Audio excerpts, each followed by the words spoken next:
കഴിഞ്ഞ ദിവസം ഈ രാമക്ഷേത്രവുമായി ബന്ധപ്പെട്ട പ്രാർത്ഥന നടത്താൻ അല്ലെങ്കിൽ അത്തരത്തിലൊരു രാമക്ഷേത്രത്തിനുമായി ബന്ധപ്പെട്ട പ്രതികരണം നടത്തിയതിനും KS ചിത്രയ്ക്കെതിരെ വലിയ സൈബർ ആക്രമണം നടന്നിരുന്നു. പ്രത്യേകിച്ച് ഇടത് ജിഹാദി ഫീൽഡിൽ നിന്നും അല്ലെങ്കിൽ സൈബർ മേഖലയിൽ നിന്നും അതുമായി ബന്ധപ്പെട്ട് KS ചിത്രയ്ക്ക് വലിയ പിന്തുണ കേരളത്തിലുടനീളം ലഭിക്കുന്നുണ്ട്. അപ്പം അതുമായി ബന്ധപ്പെട്ട് മലബാറിൽ നിന്ന് KS ചിത്രയ്ക്ക് ലഭിക്കുന്ന പിന്തുണയും സാംസ്കാരിക നായകന്മാരുടെ അല്ലെങ്കിൽ സാമൂഹിക പ്രവർത്തകരുടെ പ്രതികരണങ്ങൾ എങ്ങനെയാണ്?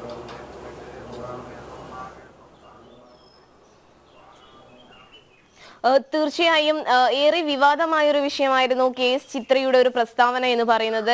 പ്രാണപ്രതിഷ്ഠാ ദിവസം വിളക്ക് കൊളുത്തി നാമം ജപിക്കണം എന്നൊരു പ്രസ്താവനയാണ് KS ചിത്ര മാധ്യമങ്ങളിലൂടെ പങ്കുവച്ചിരുന്നത്. ഇതിനെതിരെയൊക്കെ തന്നെയും വളരെ വലിയൊരു സൈബർ ആക്രമണമാണ് KS ചിത്രയ്ക്കെതിരെ വന്നിരുന്നത്.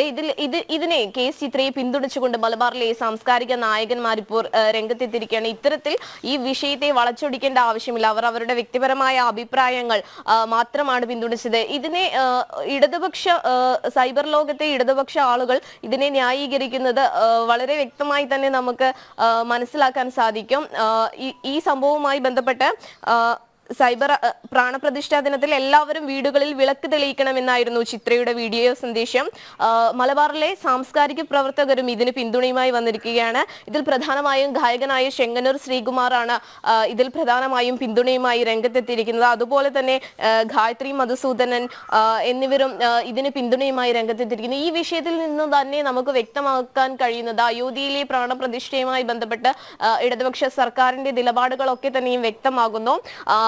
സാധാരണയായി എല്ലാ ഭവനങ്ങളിലും അല്ലെങ്കിൽ പ്രാണപ്രതിഷ്ഠ നടക്കുന്ന സമയങ്ങളിൽ ഭവനങ്ങളിൽ വിളക്ക് കൊടുക്കണം എന്നൊരു പ്രസ്താവന മാത്രമാണ് KS ചിത്ര ഇറക്കിയത്. ഇതിനെതിരെയാണ് ഇത്തരത്തിൽ സൈബർ ലോകത്ത് ഇത്രയും വലിയൊരു ആക്രമണം ഉണ്ടായത്. ഈ ആക്രമണം വളരെ രൂക്ഷമാവുന്ന ഒരു സാഹചര്യമാണ് ഉണ്ടായത്. ഈ സാഹചര്യത്തിലാണ് മലബാറിലെ ബന്ധപ്പെട്ട തുടർ വാർത്തകൾ അതിന്റെ അപ്ഡേഷൻ കൂടി വളരെ വേഗത്തിൽ പങ്കുവയ്ക്കാം.